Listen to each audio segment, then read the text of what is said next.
Ere we begin, I would like to offer my gratitude to Masters Thancred and Urianger. 'Tis no small feat to infiltrate the Imperial capital and live to tell the tale, much less in times of civil war. Thanks to them, we may plot our course in full knowledge of how the winds blow in Garlemald. Full glad are we to have been of service. But verily, such dangers as we did encounter pale into insignificance next to those faced by our comrades. An Ascian, armed with the might of Bahamut, bent on bringing about the final days. Theatrix. He sought only to make a show of the power at the Telophoroid's disposal. But since then we have seen no sign of this Fandaniel or his worm. And while we've done what we can to bolster our defenses, there's no telling where he might strike next. Whenever and wherever it may be, we must use the intervening time to learn more of our enemy. 'Twas with this in mind that we dispatched scouts to investigate the towers.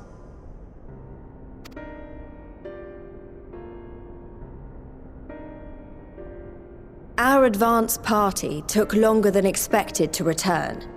And when they did, they tried to kill us. Luckily, I'd seen that sort of thing before, and we were able to restrain them before they did any harm. Then it was just a matter of letting the Porksies do their work. Are you saying they were tempered?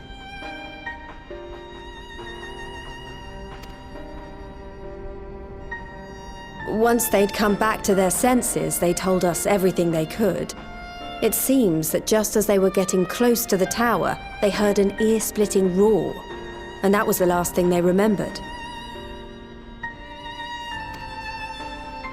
But what worries me most is what they were saying right before they attacked. Glory be to Garlemald.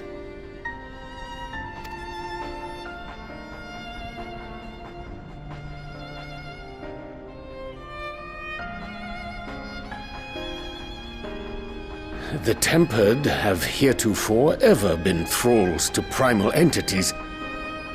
Yet these hapless souls were compelled to accept a nation as the object of their devotion. This calleth into question all that we know of the condition. Would that the unsettling news ended there. Alas, there is more. Following the earlier reports of missing Amalja, we have learnt that other beast tribes have suffered similar losses. And we now have reason to believe that the abductions are connected to the appearance of the towers.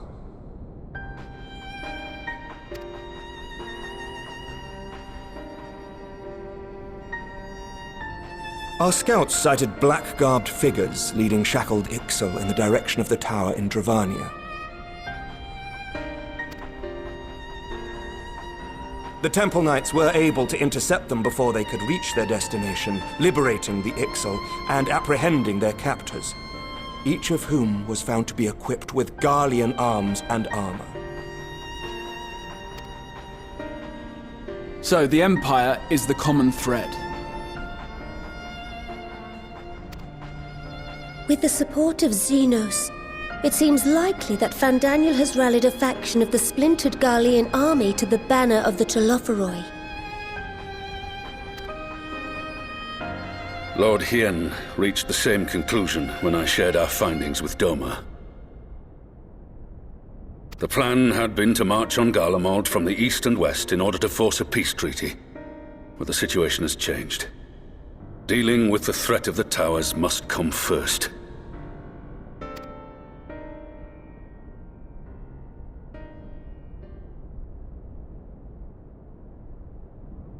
Given the nature of the enemy and the proven risk of tempering, I could think of few suitable candidates to aid in this task. But I am confident in my choice.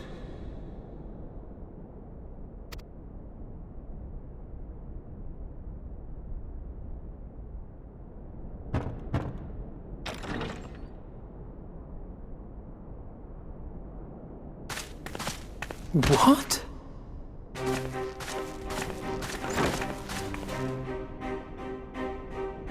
Resistant to primal influence as they are, they can investigate the towers without fear of being turned.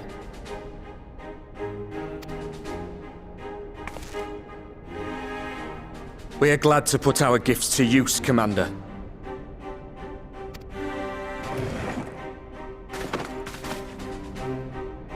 Gifted or not, going behind enemy lines remains a perilous undertaking. But we must know more if we're to strike back at our foe. I'm counting on you. If it would give us the upper hand, I'd do it 100 times over. We won't let you down.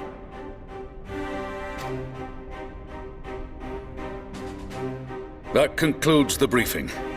You two, make ready and join your escort.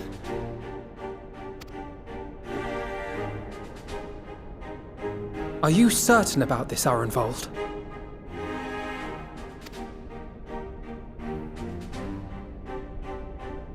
I am. Come on, let's talk outside.